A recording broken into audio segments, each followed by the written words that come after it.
cordial bonjour à tous, j'espère que vous allez bien. Moi je vais bien, voilà, comme ça vous le savez, tout va bien. Je suis avec vous pour un nouvel haul achat manga, pas mal de suites, quelques nouveautés. Il y a eu des choses qui sont arrivées entre temps, mais bon, je préfère vous les proposer pour la prochaine fois. Quoi d'autre? Bon, j'ai encore un ou deux projets sur le feu que je suis en train de monter. C'est des choses qui sont parfois assez longues, mais je serai contente de les partager avec vous. Et puis également, pas d'inquiétude, je sais qu'il y en a qui s'en inquiètent, les thématiques vont revenir très bientôt, une en particulier qui j'espère vous intéressera, ce sera avant l'été, ne vous inquiétez pas, donc tout va bien, restez avec moi et on enchaîne sur ce nouvel haul achat manga. Donc, qui dit suite, dit quand même des séries que je garde, que j'apprécie et que j'aimerais vous recommander. Donc on commence tout de suite avec une petite série qui, enfin, à mon avis, elle sera pas très longue. Je ne saurais pas vous dire, à la louche, on va dire 6 tomes, peut-être, pas beaucoup plus, 7, 8, allez, maximum. À mon avis, pas les 10. C'est une série historique, un auteur qui est féru de Moyen-Âge en Bretagne, ce qui est extrêmement précis, vous l'aurez peut-être deviné, il s'agit des Chroniques de la mariée de Bretagne chez Kurokawa, voilà, de Junji Takahara, et c'est traduit par Fédoua Lamodière, ma chère Fédoua, petit clin d'œil, c'est extrêmement bien traduit. Non, ce n'est pas parce que Fédoua est une grande copine, c'est parce qu'elle a fait vraiment au plus près de ce qui peut être réalisé dans le contexte, et je trouve que du coup ça donne un up à la lecture vraiment très sympa. Donc on suit toujours notre héros, c'est-à-dire celui qui est un peu le porte-étendard et celui qui justement écrit les chroniques de son temps, en tout cas des grands de son temps. Donc là, on se trouve en Bretagne et il aide en particulier une jeune chevalière, ce qui est quand même atypique pour le moment, mais elle ne se montre pas comme une fille, bien évidemment. C'est André et ils sont toujours coincés dans la ville du Mans et ça se décante, les choses vont même très vite. Nous avons des révélations fracassantes par les principaux intéressés et nous verrons comment André réagit à tout ça. Voilà, j'espère que dans ce que je vais vous sélectionner, il n'y aura pas de spoil, mais bon, le dessin est toujours aussi agréable à regarder et il y a de l'action. C'est ça que j'aime bien dans ce... Il y a de l'humour, il y a de l'action, il y a de la tension. Non, franchement, c'est donc... Alors, vous remarquerez que c'est une thématique... j'aime bien, j'avais pas vu le trône, c'est vachement bien. Une thématique historique, oui, j'aime ça. Nous n'en avons pas fini avec les thématiques historiques, vous et moi. Il va falloir vous y faire, navré. Donc ça, c'était les Chroniques de la mariée de Bretagne chez Kurokawa. Ensuite, nous continuons avec un chouchou d'amour qui a même son animé. Je veux bien évidemment parler de Nina, du royaume aux étoiles, si ma caméra veut bien. Voilà, parce qu'il y a quand même une magnifique couverture, comme à l'habitude, je dirais, le 14e tome. Voilà, de Rikachi chez Michel Lafon dans la série Kazoku. Donc là, on avait laissé Nina avec beaucoup d'interrogations, avec Seth qui faisait pas grand-chose, qui restait un petit peu en retrait, et Azu qui faisait des grandes déclarations. Là, finalement, c'est Seth et Nina qui vont se rapprocher. Seth qui va faire pas mal d'introspection. Et ça va faire réfléchir Nina. Donc Azu plutôt en retrait sur ce tome-là. Mais moi ça me va aussi, je trouve que c'est sympa. Et puis on découvre de nouveaux personnages. Donc non, moi c'est bon, je fonds comme neige au soleil quand je vois ça. Et ce n'est pas que un shoujo, hein, je le rappelle, c'est vraiment...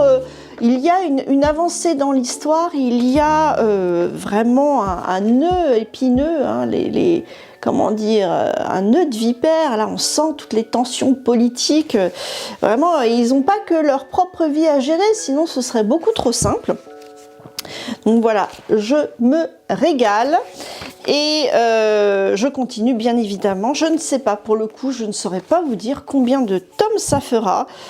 Mais allez, à la louche, on va dire 20. Quand vous reviendrez sur les anciennes vidéos, vous dire « Ah, elle avait raison, elle s'est plantée, et on verra pour la suite. Ensuite, bon, on continue tout gentiment avec la super série Popcorn que j'ai validée dès le premier tome. Là également, il s'agit du 14e tome de Kaiju numéro 8, voilà, tout en orange, toujours badass, toujours bien sympathique. Alors là, pour le coup, on continue, mais je ne saurais pas vous dire, pour le coup, ce qui se passe là-dedans, parce qu'il y en a certains que j'ai lus, d'autres pas.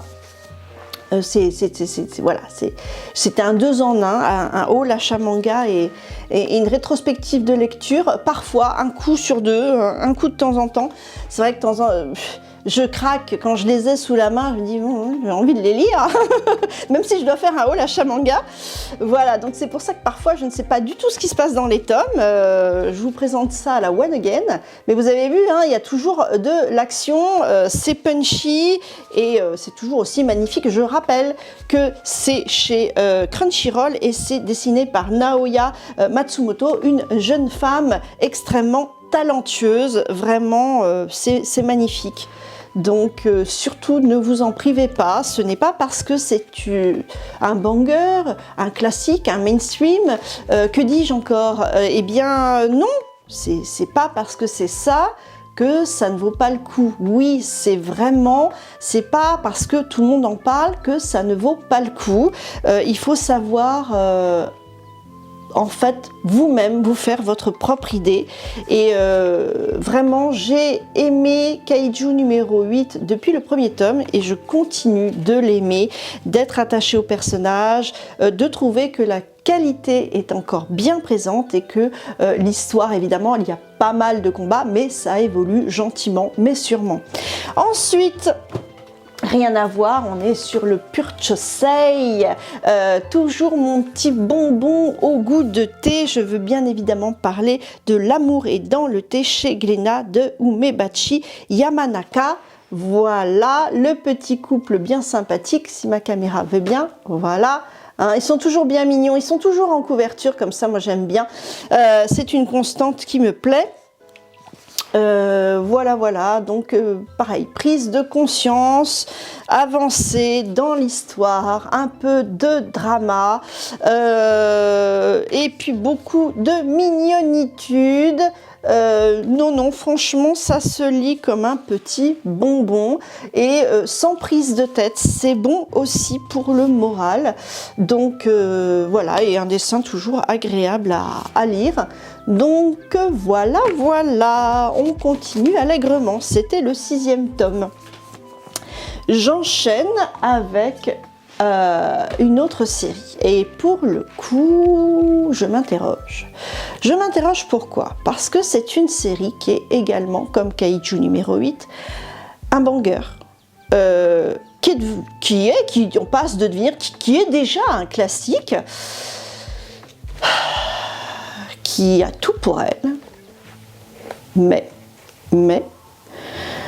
ça n'avance pas, mais pas du tout. Je vous dirais, l'auteur fait des histoires parallèles, des spin-offs. Allez, un tome sur 2, on négocie. Mais là, depuis au moins le 10e tome, ça n'avance pas et nous en sommes également au tome 14. Il a beau vraiment bien réaliser ses histoires, avec des personnages attachants, finalement des spin-offs, des digressions qui sont intéressantes, qui sont bien réalisées, le fond de l'histoire n'avance pas. Et ça, j'avais dit ok, je suis pas consommatrice là à fond, il faut que ça avance. Non, ok, on peut faire des petits switches, on peut, voilà. Mais là, Non, là, vraiment, 14e tome, ça n'avance vraiment pas. Voilà, est-ce que vous avez deviné de quelle série je parle? Eh bien, je parle de Spice Family chez Kurokawa de Tatsuya Endo. Avec Monsieur Anderson, qui est le principal protagoniste de ce tome. Donc c'est très sympa, on revient sur sa jeunesse, son parcours, en lien avec la garde du corps de la petite amie de Anya. Comment s'appelle-t-elle déjà, cette petite fille très mignonne qui est amoureuse de Lloyd? On va le mettre là parce que je sais plus. C'est vrai que j'en suis au 14e tome et quelquefois je me rappelle plus du nom des personnages, évidemment d'une fois sur l'autre.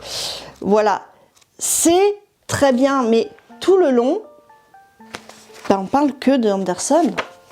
Il n'y a rien qui avance. Voilà, on n'a même pas vu Yor dans ce tome. Enfin, si, à peine, peut-être. Allez, elle fait vraiment des caméos. Ouais, elle apparaît, voilà. Bon, tout ça pour dire, c'est pas la faute de Kurokawa, c'est au Japon que ça se passe. C'est un parti pris. Je comprends pas mal de choses, mais ça m'embête parce que j'ai pas envie de lâcher cette série. Mais j'aime pas être prise pour une vache à lait. Ça m'agace. Je veux bien qu'on m'emmène, qu'on me raconte des histoires, qu'on me balade un peu, mais point trop n'en faut. Et là, je commence à arriver au bout du bout de ma patience et je sais pas quoi faire. Beaucoup d'entre vous ont lâché l'affaire déjà. Ça m'embête parce que il y a quand même, on tient quelque chose. Là, c'était vraiment une histoire en or, avec des personnages hyper attachants. Tout était parfait. L'environnement, le côté politique, tout le pitch, toutes les inventions qu'il nous a proposées Tatsuya Endo, c'était super. Moi, j'ai dit banco, on y va, à fond.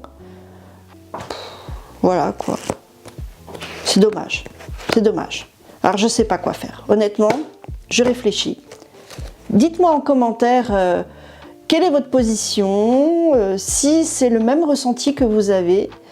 Et voilà, qu'est-ce qu'on peut faire par rapport à ça? Peut-être qu'on peut le faire savoir aussi directement. Nous sommes quand même les, entre parenthèses, lecteurs, consommateurs.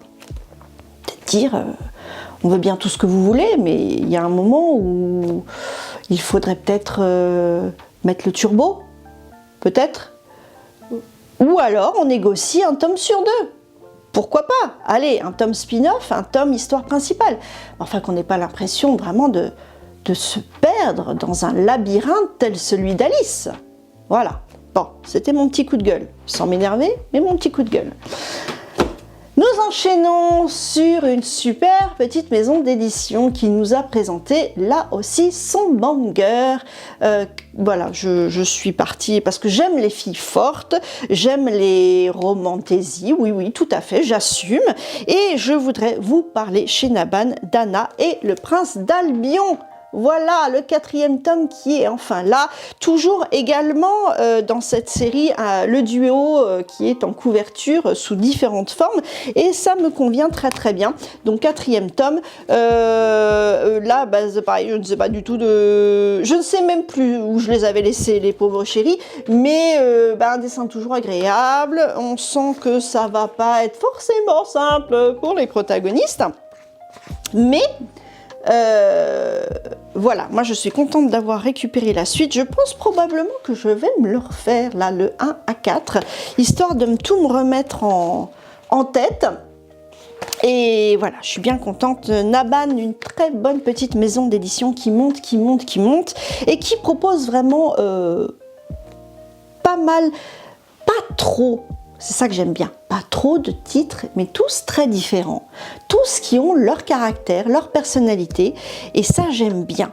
Je trouve que c'est une maison d'édition à taille humaine et il y en a pour tous les goûts. Donc franchement, je trouve ça cool et j'aime les soutenir. J'espère que c'est aussi votre cas. Ensuite, nous enchaînons sur un excellent titre et c'était le dernier tome de cette trilogie que j'ai beaucoup aimé puisque je l'ai comparé à la série de Kamome Shirahama, Divine. Je veux parler d'Hadès ou l'enfer des noces. C'est aussi quasiment soigné, c'est le même genre de, comment dire, le même genre d'humour. Et voilà, c'est comme Kamome Shirahama, c'est la perfection picturale alliée à un humour débridé. J'adore, c'est parfaitement mon kiff. Et surtout, nous avons la chance dans ce troisième tome de bénéficier par rapport au Japon d'illustrations spécifiques pour nous. Et puis voilà, toujours de très joli intérieur, voilà, de couverture. Vraiment, elle se donne du mal. Je veux bien évidemment parler, nous sommes chez Pika Édition, je veux bien évidemment parler de Yuho Ueji. C'est magnifique, moi je me régale et on continue avec Hades et Corée et finalement peut-être au final une révélation pour ces deux-là, de ce qui est sous leur nez, que tout le monde a deviné, mais pas eux, comme d'hab, un grand classique, mais nous pensons probablement qu'il y aura de l'avancement sur ce dernier tome. Voilà, en tout cas, ça sera pas sans heurts et difficultés, il semblerait. Mais vraiment, j'ai beaucoup aimé. Une trilogie, donc je vous invite franchement, ne vous privez pas. Hades ou l'enfer des noces, c'est hyper drôle, c'est super soigné. Franchement, 3 tomes, faites-vous plaisir. Faites-vous plaisir. Non, franchement, c'est bien d'avoir des petites séries, des grandes séries. On alterne un peu selon l'humeur, on binge et voilà, binge lecture et puis voilà. Non, franchement, super. Et un autre que j'avais attendu avec impatience, auquel j'ai adhéré totalement dès sa sortie, même avant, puisque c'était l'homonyme de l'héroïne qui m'en avait parlé chez Glénat. Je voulais un petit clin d'œil à Satoko de chez Glénat qui m'avait grandement parlé des noces, les noces des Lucioles d'Oreko Tachibana. Le tome 3 est enfin arrivé, toujours aussi magnifique. Là aussi, le petit couple sur chaque couverture. Un petit couple un peu plus torturé que les autres. Et il en arrive des vertes et des pas mûres. C'est assez sportif dans ce nouveau tome. Mais vous verrez que notre héroïne a des traits de caractère qui ressortent. On s'y attend pas. Et un nouveau personnage aussi qu'on voit débarquer. Et puis, voilà, ceux qu'on avait déjà croisés. Et on voit que Satoko a du caractère, que tout ce qui lui est arrivé lui sert en fait à se battre à l'instant T et à aider aussi ceux auxquels elle tient et aussi à réaliser ses sentiments réels. Voilà, je vous en dis pas plus parce que je veux pas vous spoiler, mais elle est forte. Elle démérite vraiment pas dans ce tome et elle est hyper attachante, peut-être encore plus que Shinpei. Je voudrais signaler cette façon de faire qu'elle a. Ah, je vais essayer de vous... C'est un petit peu précis comme dessin. Voilà, vous voyez ce style d'estampe, je trouve ça magnifique. Et elle met nos personnages en scène comme ça, je trouve ça génial. Et même, on l'a sur... Là c'est pareil, regardez. Et alors, à chaque fois, un petit haïku qu'elle écrit.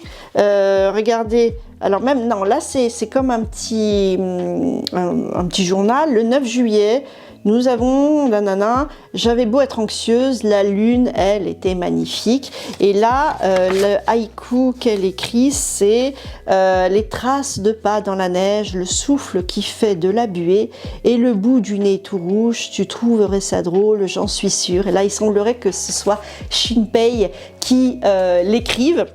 Voilà, non, franchement, pareil, 100% validé. J'y vais, je prends, j'achète, je regarde même pas, quoi, c'est direct.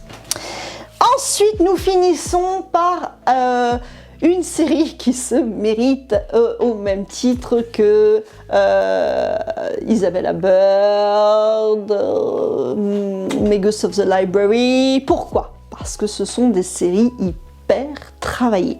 Je dirais un peu à l'ancienne, qui sont peut-être totalement ancrées encore, vu la façon dont travaillent les mangaka. Et voilà, alors évidemment, quand je les lis, je suis peut-être un petit peu obligée de lire le tome d'avant, un peu pour me remettre, parce que bon, il y en a, c'est une par an, quoi, à tout casser. Je veux bien évidemment parler de la série phare de Kaoru Mori, Bride Stories, qui est ressorti le 15e tome, Cocorico. Bon, j'arrête, je déconne. Toujours aussi magnifique, là, dans les détails. Moi, ce que j'aime bien aussi, c'est le côté glacé des personnages qui ressortent tous différents, pour le coup, sur cette série. Voilà, j'aime bien, franchement. Voilà, c'est... Il n'y a rien à dire. Même il n'y aurait pas de bulles, des trains sans parole à la Chaplin. Je signerais. Oui, je signerais. Car c'est parfait. Et on en apprend énormément sur cette partie atypique. Voilà, ici, pour mes mots, je crois, l'Asie centrale.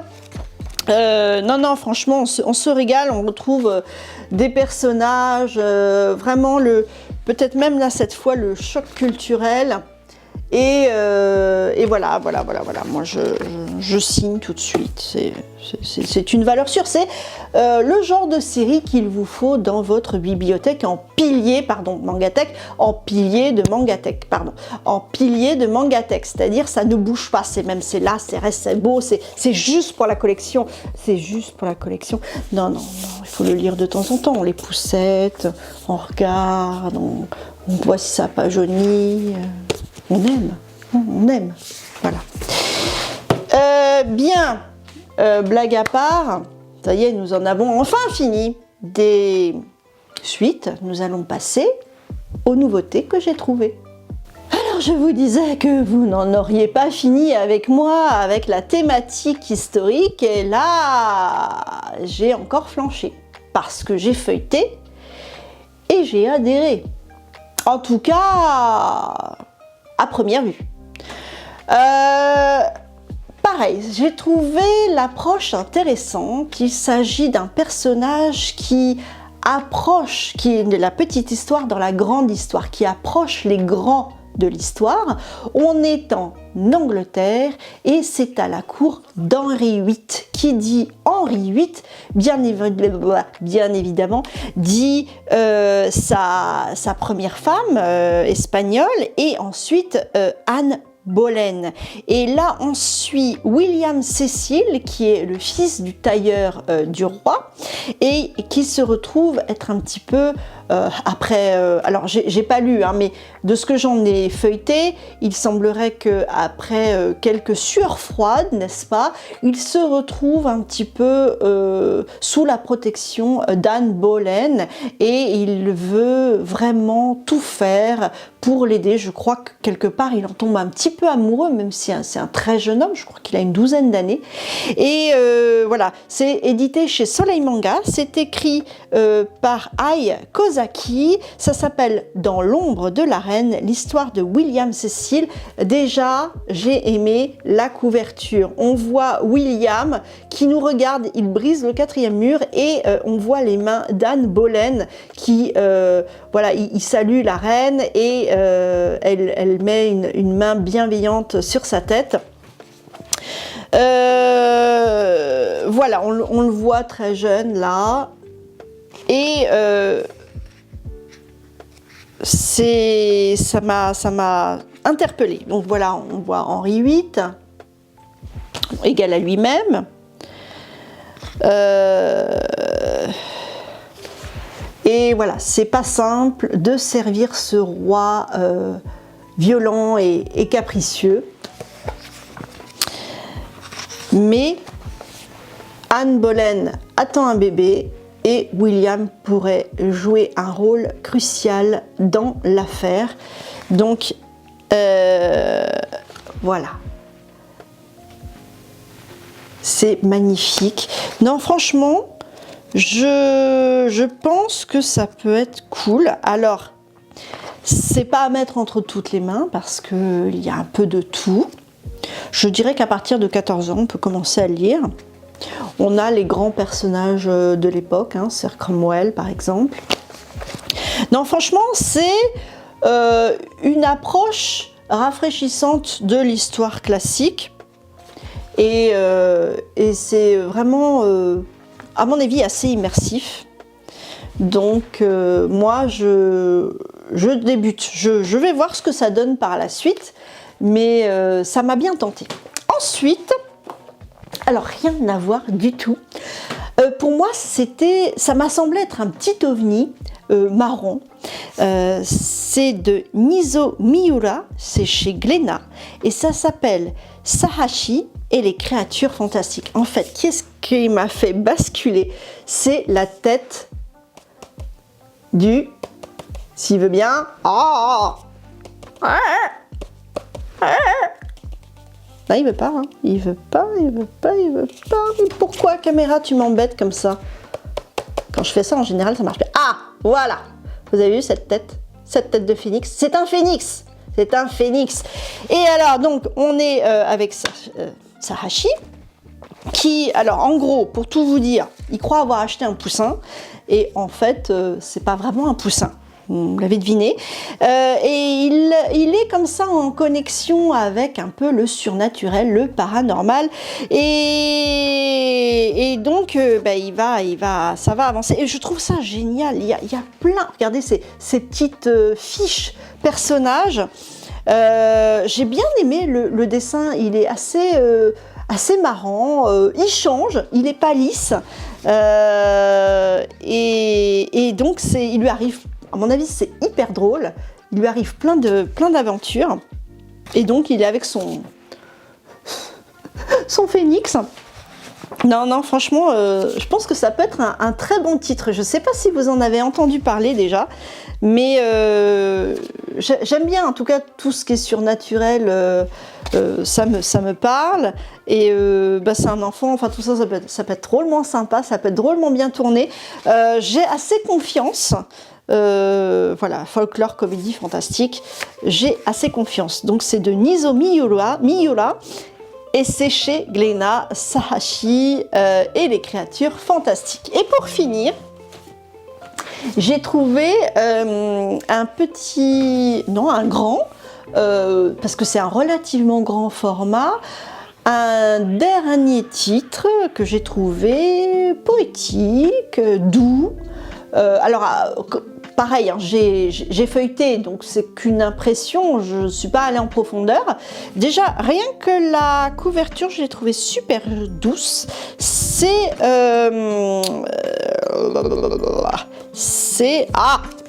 J'ai oublié le nom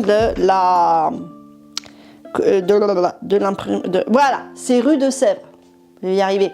Les éditions Rue de Sèvres, la collection Le Renard Doré, oui, comme la boutique, comme le salon de thé, tout à fait.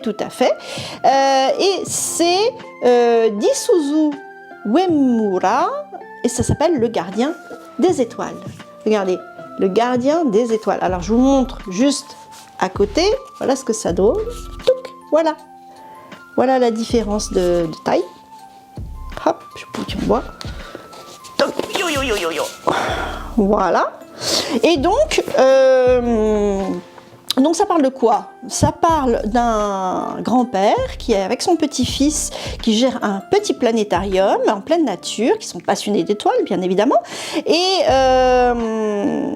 donc en fait ils reçoivent leurs visiteurs et ils échangent sur leur passion. Et ils prennent le temps d'explorer. Enfin, je pense que c'est un vrai slice of life familial, pépère tranquille. Voilà, c'est tranquillou, c'est bienveillant. Je pense que... Alors, c'est un trait un petit peu plus sobre, mais ce genre de trait, comme par exemple The Blue Forest and... Attends... The Ceramic Forest and the Blue Flowers, merci, voilà, chez Mangetsu. Pareil, c'est un trait de Yuki Kodama qui est assez brut, assez, sans fioriture, mais qui sert très très bien l'histoire. Et là, c'est exactement pareil. Et c'est ce genre de trait qui convient très bien à ce genre d'histoire. Et vraiment, voilà, tout simple. C'est la vraie vie, pour le coup. On n'est pas en fantaisie. C'est la vraie vie. Ce sont les vrais gens. Et c'est bien aussi. On pourrait songer...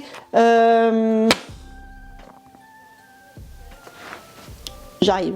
Oui, je voulais dire Insomniac. Je suis allée vous le chercher entre-temps. Pareil, bah là, c'est un petit couple qui est féru d'étoiles. Et c'est très mignon, ça aussi. Ça pourrait être une thématique de la chaîne. Hein, ça pourrait très bien fonctionner. On en a certainement d'autres comme ça. Donc voilà, non mais c'est pas Insomniac que je vous montre, là c'est donc le gardien des étoiles. Et voilà, donc j'ai tenté, on va voir ce que ça donne. On va voir ce que ça donne. Je pense qu'il y a pas mal, voilà, de tranches de vie familiales. Et donc, ça a l'air sympathique comme tout, tranquillou. Voilà, donc il y a de quoi faire. Dites-moi en commentaire s'il y en a qui sont en commun, des titres que vous avez en commun avec les miens, quels sont vos ressentis sur les différents titres, et puis n'hésitez pas, comme d'habitude, si vous avez des demandes, des questions, ou alors si vous voulez mettre un pouce en l'air, ça aussi c'est une option. Bref, vous abonner si ce n'est pas déjà le cas, c'est toujours bien. Voilà, comme je disais en début de vidéo, des choses vont arriver, les choses vont se décanter, pas de panique, et la thématique qui arrive, je pense, vous plaira. Elle arrive bien évidemment avant l'été, je cale sur probablement le mois de juin. Je pense que ça devrait le faire. Sur ce, je vous souhaite plein de bonnes choses à tous. Ceux qui peuvent se reposer pendant le mois de mai, profitez-en bien, c'est l'occasion de lire, de buller, dans un hamac si possible, au moins un transat. Et sur ce, cordialement vôtre.